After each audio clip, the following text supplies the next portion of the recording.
अब प्रश्न है कि यहाँ क्यों आए। मैं एक बात बताऊं, पहले बात समझ में आएगी।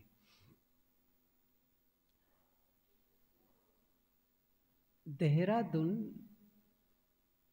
नहीं, ऋषिकेश, जो लोग हरिद्वार ऋषिकेश गए होंगे,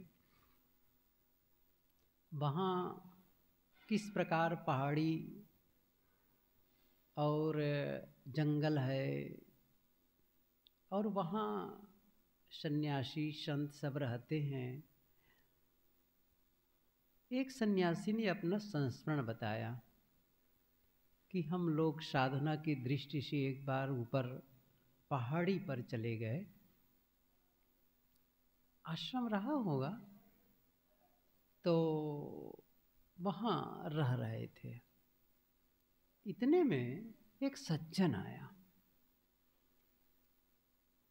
बातचीत से पता चला कि वे दूर कहीं एक झरना है, वाटरफॉल, उसे देखने आए थे, लेकिन रास्ता भटक गए।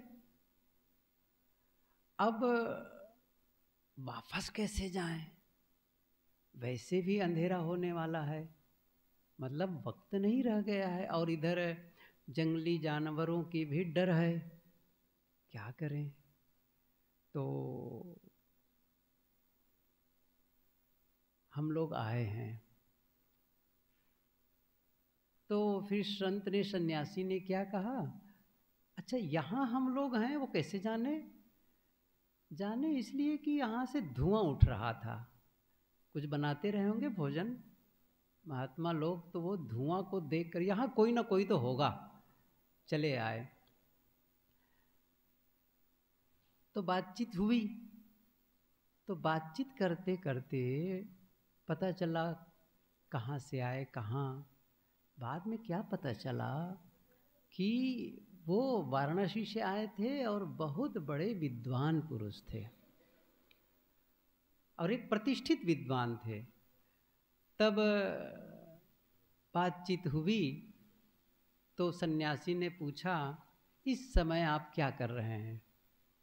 उन्होंने क्या कहा, इस समय बस मैं एक ही काम कर रहा हूँ, मैं अपने आप को अच्छा बना सकूं, मैं अपने जीवन को अच्छा बना सकूं, ताकि मुझे आगे चल कर के अफसोस न हो, ये पछतावा न हो कि मैंने गलत तरीके से जीवन जिया, और मैं जीवन का अंत पछताते पछताते नहीं करना चाहता हूँ, और इसीलिए मैं अच्छा बनना चाहता हूँ। अच्छा बनने के लिए प्रयास कर रहा हूँ कि मैं अच्छा होके जी सकूं, अच्छा होके मर सकूं।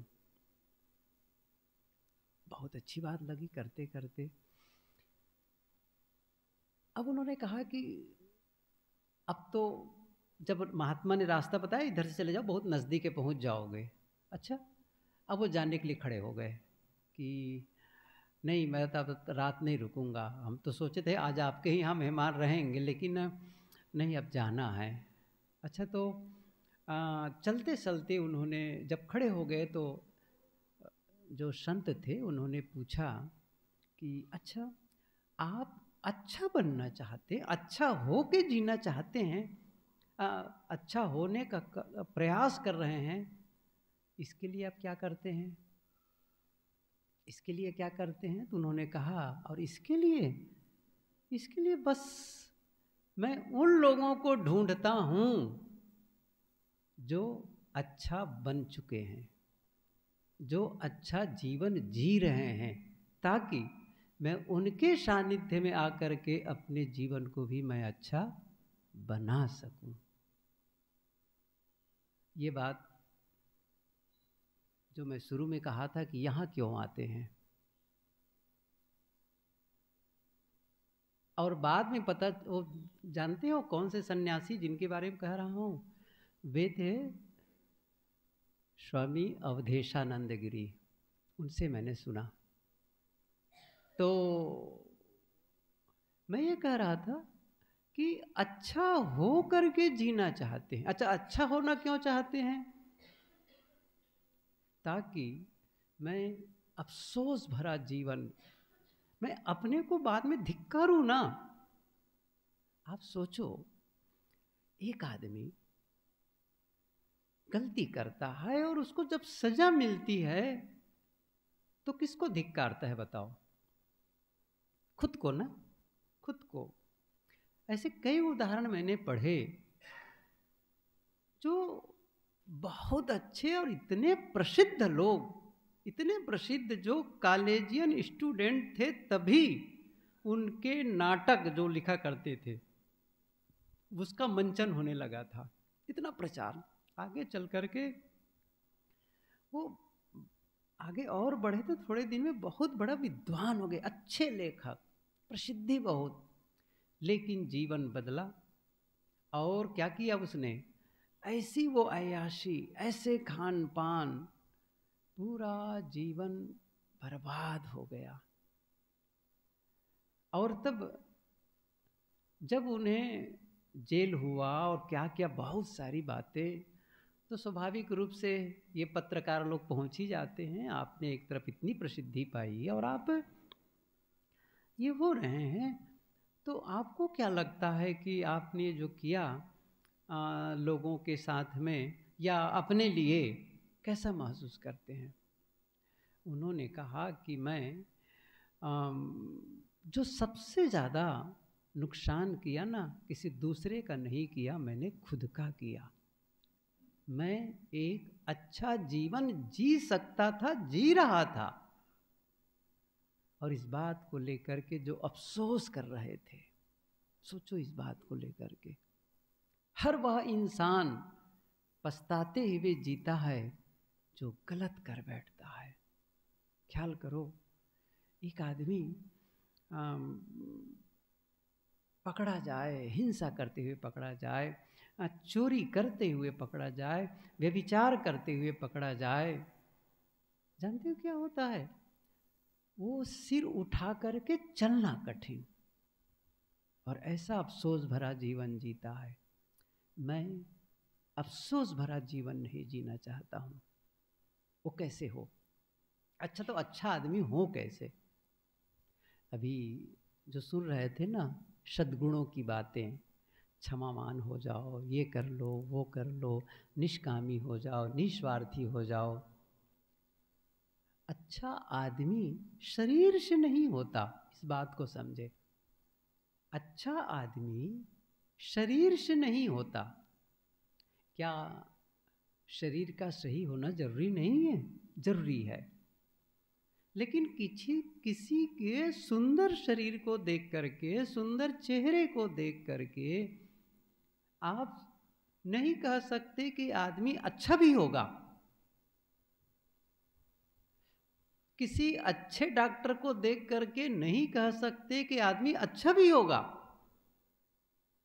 किसी अच्छे इंजीनियर को देख करके नहीं कह सकते कि वो अच्छा आदमी होगा भी, क्योंकि हो सकता है जिस क्षेत्र में उसने पढ़ाई की उसमें उसने काम किया, इसलिए उसके बारे में जानकारी ज़्यादा है।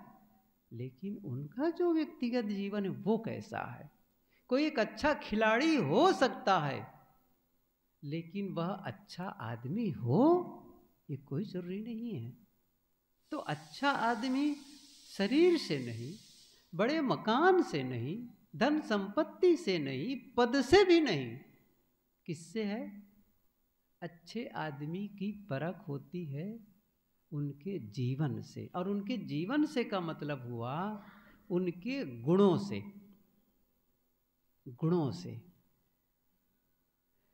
अब जरा सोचें, क्वालिटी और क्वांटिटी ये आप सुने होंगे। मतलब संख्या में ज़्यादा हो और जो मजबूती में ज़्यादा हो। मजबूती में ज़्यादा है, जो सही है वो कम है, और दूसरी है जो कमज़ोर है, सही नहीं है, उसकी संख्या ज़्यादा है। किसे पसंद करेंगे? सब समझ रहे हैं ना? किसको पसंद करते हैं? क्वालिटी। और क्वालिटी का मतलब होता है गुणवत्ता। गुण, जिसे हम लोग यहाँ सद्गुण कहते हैं। एक ऐसा गुण जो हमारे जीवन को मूल्यवान बना दे। इसीलिए कहते हैं ना कि जीवन मूल्य, एक शब्द सुनेंगे, जीवन मूल्य। 2 साल पहले एक कॉलेज में बुलाए थे मुझे बोलने के लिए, उन बच्चों के लिए जो शिक्षक बनने के लिए ट्रेनिंग ले रहे थे, बीएड। तो सब बैठे थे पूरे, तो उन बच्चों के लिए बोलना था और विषय क्या रखे थे? Value education programme.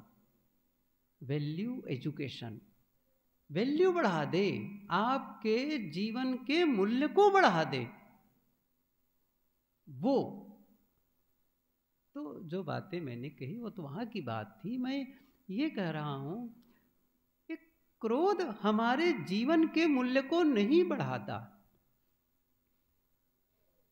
लोभ हमारे जीवन के मूल्य को नहीं बढ़ाता, बदला लेने का भाव हमारे जीवन के मूल्य को नहीं बढ़ाता। जीवन के मूल्य को बढ़ाता है जो सार्वजनिक रूप से मान्य है, अर्थात जो मेरे लिए भी बढ़िया हो, दूसरों के लिए भी बढ़िया हो, जो एक सुंदर समाज और परिवार की रचना कर सके, वो जीवन मूल्य है। अच्छा, कैसे हो? ये कैसे हो कि मैं धैर्यवान हो जाऊं, सहनशील हो जाऊं, क्षमावान हो जाऊं, गम खाने वाला हो जाऊं, धीरे बोलने वाला हो जाऊं, कम बोलने वाला हो जाऊं, जो भी वर्णन सुन रहे थे हमारे संतों से। ये कैसे हो? एक बात आप समझें कि आप कोई काम करना कैसे जानते हैं, कैसे कर पाते हैं किसी काम को? किसी काम को आप कर कैसे पाते हैं? जैसे अभी मान लो मैं पूछूं कि आप रोटी बेलना, चलो ऐसा बेलते हैं, कैसे जानते हैं उसको रोटी बेलना? ऐसा सब लोग तो नहीं बेल सकते हैं। इनमें से कुछ ऐसे भी होंगे जिनको रोटी बेलने के लिए कहा दिया जाए तो वो तो भारत का नक्शा बना देगा, गोल तो नहीं बना पाएगा। और इन माताओं के आँख में पट्टी बांध दो और दे दो तो भी वो गोल बना देंगी। अच्छा, क्यों ऐसा कैसे कर पाए? एक उदाहरण दिया। ऐसे कोई काम आप कैसे कर पाते हैं? कैसे सीखते हैं उस काम को? सीखते हैं, करके सीखते हैं। समझ रहे ना? करके सीखते हैं। जैसे मुझे तैरना हो, अच्छा तो मैं कैसे सीखूंगा? आप कैसे सीखेंगे तैरना? एक आदमी था, वो बिस्तर पर लेटा था और हाथ पैर खूब चला रहा था। मित्र आ गए, क्या कर रहे हो? अरे तैरना सीख रहा हूं। बिस्तर पर तैरना सीखा जाएगा? आप पूछा मैं। तैरना सीखोगे तैर कर, सही है ना? तैर कर। पढ़ना सीखोगे पढ़ कर। चलना सीखोगे चल कर। छोटे बच्चे कैसे सीखते हैं चलना? अच्छा, माँ उसको पढ़ाती रहती है। जैसे मैंने कहा ना अभी, तैरने के बारे में मैं खूब पुस्तकें पढ़ ली और स्पीच भी दे दिया, और ऐसा लगा कि ये तो बहुत बड़े तैराक हैं, क्योंकि मेरे प्रवचन सुन करके लोगों ने क्या, ये बहुत बड़े तैराक हैं। और उनमें से 4 साथी उठा करके मुझे पानी के कुंड में फेंक दिए। अब क्या होगा मेरा? समझ रहे हैं ना? वो जानकारी हम करके, अब जब करके सीखते हैं किसी काम को, तो इन सद्गुणों की जो बात आई है उसे कैसे सीखेंगे? करके। सीधी सी बात है, ये नियम है, करके सीखेंगे। मेरा मतलब है, आप यदि धैर्यवान होना चाहते हैं तो धैर्य रख करके ही आप सीखेंगे। अर्थात वो शक्ति बढ़ेगी। किसकी शक्ति बढ़ेगी? धैर्य रखने की शक्ति बढ़ेगी। प्रारंभ में निश्चित रूप से आप अच्छा नहीं करेंगे। जब हम स्कूल में शुरू में गए होंगे, या घर में ही जब छोटे बच्चे थे तब पढ़ाई शुरू किए होंगे, क्या हमने सही वाक्य लिखा होगा? नहीं। सही कहो ना तो एक अक्षर भी सही नहीं लिख पाते थे। क्या होता था, शुरू में गलत, शुरू में गलत। तो किसी काम को शुरू करोगे तो ये नहीं कि एकदम सही हो जाएगा, लेकिन यदि आप शुरू की असफलता को लेकर के काम स्थगित कर दें, जो शुरुआत में असफलता मिली उसको लेकर के आपने काम करना बंद कर दिया, तो क्या आगे सफलता की संभावना है? नहीं है। ऐसे ही है ये। तो सद्गुण की बात भी यही है। क्या है? यदि मैं छोटे छोटे धैर्य का पालन करूं, छोटे छोटे धैर्य का, किसी की प्रतीक्षा करना है तो बिना मन में उद्वेगित हुए, शांत, मतलब बिना, अब थोड़ी सी और देरी हो गई, अब उसको लेकर के मन पता नहीं क्या हो गया उनको, अब देखिए अंदर क्या हो रहा है। ये जो बाहर से आप परेशान तो नहीं हो रहे हैं, लेकिन भीतर से हो रहे हैं। धैर्य का मतलब है आप भीतर से भी कूल हो, भीतर में भी उनके प्रति कोई गलत भाव न जगे। अब जैसे कोई 10 मिनट इंतजार किए, 10 मिनट तक तो ठीक है भाई, अब आधा घंटा हो गया, अब जवाब देगा, क्योंकि अभी हम प्रशिक्षण में हैं। समझ रहे हैं ना? अभी हम उसको और बढ़ा रहे हैं। स्टेशन में गए, ट्रेन का पता चला 2 घंटे लेट, अब क्या करोगे? अब रेलवे वालों को गाली दो, एक तरीका तो वो है। अच्छा, तो क्या होगा उससे? अच्छा, ट्रेन पहले आ जाएगी, बहुत अच्छा हुआ, जब रेलवे वालों को डांटा तो ट्रेन थोड़ा पहले आ गई। ऐसा नहीं होने वाला है। अच्छा, लड़ाई कर लो स्टेशन मास्टर के पास जा कर के, वो क्या करेगा? अच्छा तरीका क्या है? आप कहीं जगह खोज के बैठ गए, शांत, या तो पुस्तक पढ़ लिए या मोबाइल में से कुछ सुन लिए, प्रतिक्रिया रहित प्रतीक्षा किए जब आ जाए। कौन वाला अच्छा रहेगा? समझ रहे हैं ना? अब ये चीज आपको भी अंदर से भी आप शांत, और इसका प्रभाव क्या होगा? आप खुश भी रहेंगे, और आपके शरीर में जो केमिकल चेंजेस आने वाले थे, आपकी जो प्रतिक्रिया स्वरूप आपकी जब परेशानी या आपके इरिटेट होने से, वो चेंज नहीं होगा और वो आपके लिए नुकसान नहीं करेगा। अब आप ही सोचिए, एक आदमी क्रोध से उबल रहा हो, द्वेष में जल रहा हो, उसका शरीर का जो केमिकल स्ट्रक्चर है वो, और एक शांत एकदम प्रसन्न बैठा है, अंतर होगा? सहज समझा जा। अच्छा, इसको स्टूडेंट समझे, एक पानी शांत ठंडा बर्तन में रख, एक जो है पानी से ऐसे आग के ऊपर रख दिए बर्तन में और उसको उबल रहा हो, दोनों में अंतर है ना? एक पानी क्या कर रहा है? उबल रहा है, जैसे छुओ तो बस हाथ जलेगा। ऐसे ही जो क्रोध से परेशान है, जैसे उसके करीब गए बस आपका खैर नहीं है। कितना अंतर हो गया है इससे। अब ये चीज को हटाना कौन करेगा? समस्या क्या है हमारे धर्म जगत में, लोगों को धर्म के क्षेत्र में जब बढ़ना होता है तो किसी क्रिया कांड में लोग अटका देते हैं। उसकी पूजा करो, ये पाठ कर लो, उसकी आराधना कर लो, अच्छा अमुक शास्त्र के पाठ करने से आपका भला होने वाला है, अमुक देवी देवता की उपासना करो, ये व्रत करो, वो व्रत करो, ये नदी में नहाओ, उस कुंड में जाओ, और हो क्या गया? मैं देखो, मैं इसके विरोध में नहीं हूं, लेकिन एक दूसरे ढंग से विरोध करते बनता भी है। क्या? क्योंकि इतना सब बाहरी काम करके ही लोग क्या समझते हैं, मैं धर्म कर लिया। ये सबसे बड़ी खामी हो जाती है, जबकि धर्म की अभी ABCD भी नहीं हुई शुरुआत। धर्म का मतलब है जिससे आपके भीतर शीतलता बढ़े, आपके भीतर निष्कामता बढ़े, आपके भीतर आनंद का अनुभव हो,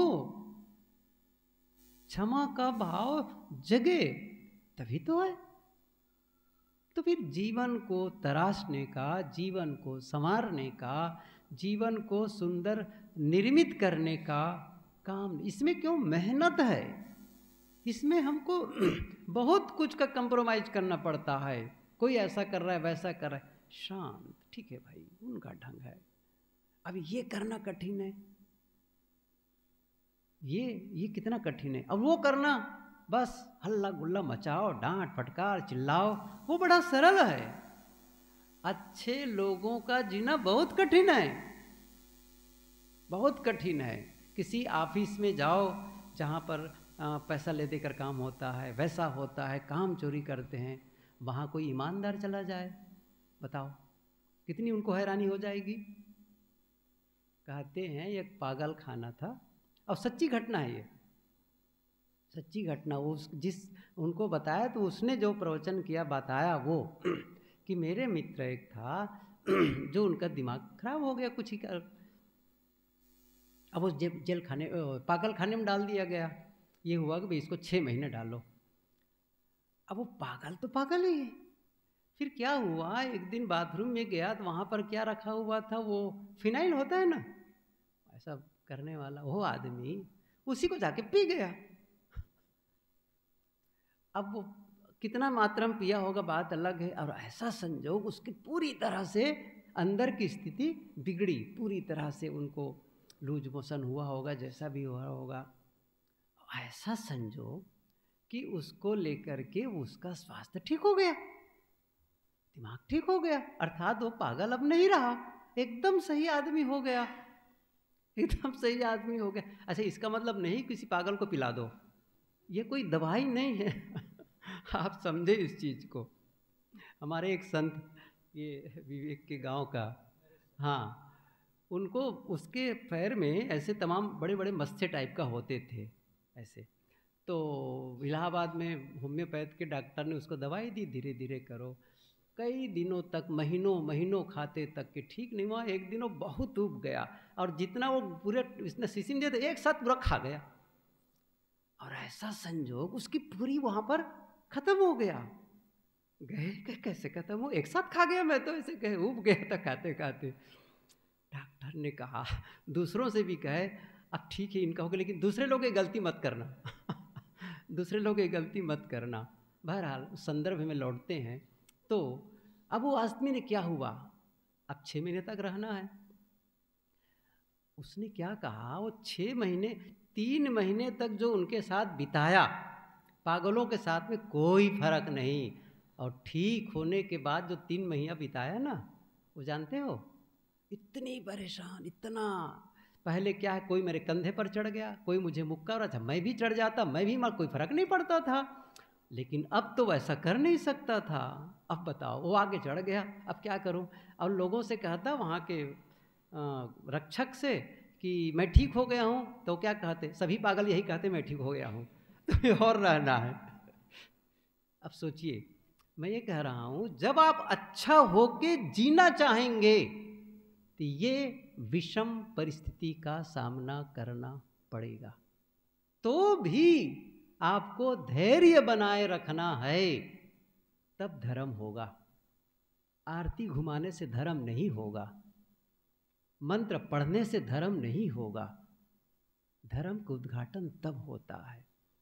तो बात ये थी कि आप सब आए, धन्यवाद आप लोगों के लिए, और मैंने बताया कि आप लोग क्यों आए, अब करना क्या है इसके बाद में, और ये ज़रूरी है। नहीं तो फिर यहाँ आकर के भी उसी प्रकार मान ले, मंदिर जा कर के हाथ जोड़ के लौट गए, यहाँ महात्माओं के पास हाथ जोड़ के लौट गए, नहीं, ये आपको होमवर्क है आपके लिए।